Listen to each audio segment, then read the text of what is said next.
CPM ചരിത്രത്തിലെ തന്നെ ഏറ്റവും വലിയ അപഭ്രംശം ഇക്കുറി കണ്ടെന്ന് രമേശ് ചെന്നിത്തല. ജി സുധാകരൻ പാർട്ടിയിലെ പ്രതിഷേധത്തിന്റെ സ്വരമാണെന്നും ചെന്നിത്തല വ്യക്തമാക്കി. സുധാകരന് UDF അങ്ങോട്ട് പിന്തുണ നൽകി.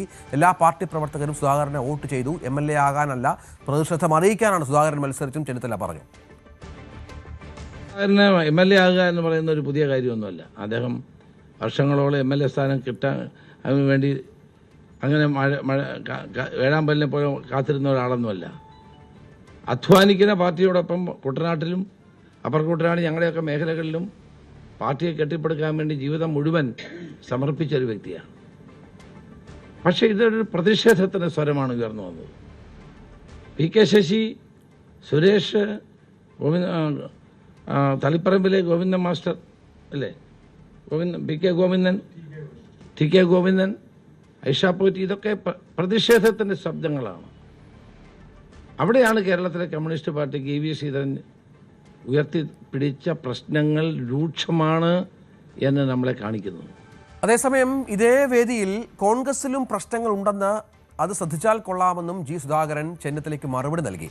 താൻ കമ്മ്യൂണിസ്റ്റ് പാർട്ടി വിട്ടിട്ടില്ലെന്നും അംഗത്വം പുതുക്കിയില്ല എന്നേ ഉള്ളൂ എന്നും സുധാകരൻ പറഞ്ഞതും ശ്രദ്ധേയമായി. താൻ എവിടെയും പോയിട്ടില്ല, മറ്റൊരു പാർട്ടിയിലും ചേർന്നിട്ടില്ല, സ്വതന്ത്രനായി നിൽക്കുകയാണെന്നും സുധാകരൻ കൂട്ടിച്ചേർത്തു. ഇവിടെ ഗൗരവതരമായ ഒരു കാലഘട്ടമാണ് കേരളം. വലിയ പ്രതിസന്ധിയാണ് ഇവിടെ നേരിടുന്നത്. ആ പ്രതിസന്ധിയിൽ ഏറ്റവും വലിയ പ്രതിസന്ധി നേരിടുന്നത് കമ്മ്യൂണിസ്റ്റ് പ്രസ്ഥാനം തന്നെയാണ്. കോൺഗ്രസിനും പ്രതിസന്ധിയുണ്ട്, അത് ശ്രദ്ധിച്ചാൽ കൊള്ളാം. ഞാൻ തെരഞ്ഞെടുപ്പിൽ ഇവിടെ രമേശ് ചെന്നിത്തല പറഞ്ഞു, ഞാൻ ആരോടും ചോദിക്കാതെ എൻ്റെ ഭാര്യയോടും മകനോടും മാത്രം ചോദിച്ചാണ് ഞാൻ പ്രഖ്യാപിച്ചത്. എൻ്റെ വീട്ടിൻ്റെ തളത്തിൽ ഒരു പത്രസമ്മേളനം വിളിച്ച് അവിടെ വെച്ചാണ് ഞാൻ പറയുന്നത് ഞാൻ മത്സരിക്കുകയാണ്, ജനകീയ സ്വതന്ത്രനായിട്ട് മത്സരിക്കുന്നതാണ് പറഞ്ഞു. ഒരു പാർട്ടിയായിട്ടും ഞാൻ ചർച്ച ചെയ്തിട്ടില്ല. അപ്പോഴാണ് 10 ദിവസം കഴിഞ്ഞപ്പോൾ കോൺഗ്രസ് അവിടെ സ്ഥാനാർത്ഥിയെ വേറൊരു സ്ഥലത്തേക്ക് മാറ്റിയിട്ട് എനിക്ക് അവർ പിന്തുണ പ്രഖ്യാപിച്ചത് പറഞ്ഞല്ലോ അദ്ദേഹം. ഞാൻ പിന്തുണയ്ക്ക് എഴുതി കൊടുത്തില്ല, അവരെന്നെ അടുത്ത് നിർബന്ധിച്ചില്ല, അവർ പ്രഖ്യാപിച്ചു. ഞാനത് സന്തോഷത്തോടെ സ്വീകരിച്ചു. അതൊരാശ്വാസമായി. ജോലിയൊക്കെ അവർ ചെയ്തു. ഞാൻ കമ്മ്യൂണിസ്റ്റാണെന്ന് അവർക്കറിയാം. ഞാൻ വേറൊരു പാർട്ടിയിലും ചേർത്തുമില്ല. എന്നെ ആരും പുറത്താക്കിയിട്ടില്ല, ഞാൻ രാജിവെച്ചിട്ടുമില്ല. പക്ഷേ കൃത്യമായ സമയത്ത് ഞാൻ പാർട്ടിയിൽ നിന്ന് വിട്ടു. കാരണം മെമ്പർഷിപ്പ് സ്കൂൾ എന്ന പരിപാടിയുണ്ട് പാർട്ടിക്ക്, എല്ലാ വർഷവും ഉണ്ടത്. PB മെമ്പർ ആയാലും മെമ്പർഷിപ്പ് പുതുക്കിയില്ലേ PBയിൽ നിന്നും പോകും, പാർട്ടിയിൽ നിന്നും പോകും.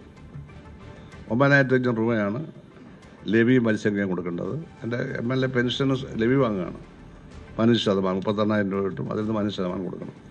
അല്ല, മുമ്പ് വരെയും കൃത്യമായിട്ട് കൊടുത്തിരുന്നു. ഞാനത് പുതുക്കിയില്ല, അത്രയേ ഉള്ളൂ. കൂടുതൽ വാർത്തകൾക്ക് News 18 Keralam YouTube channel subscribe ചെയ്യുക.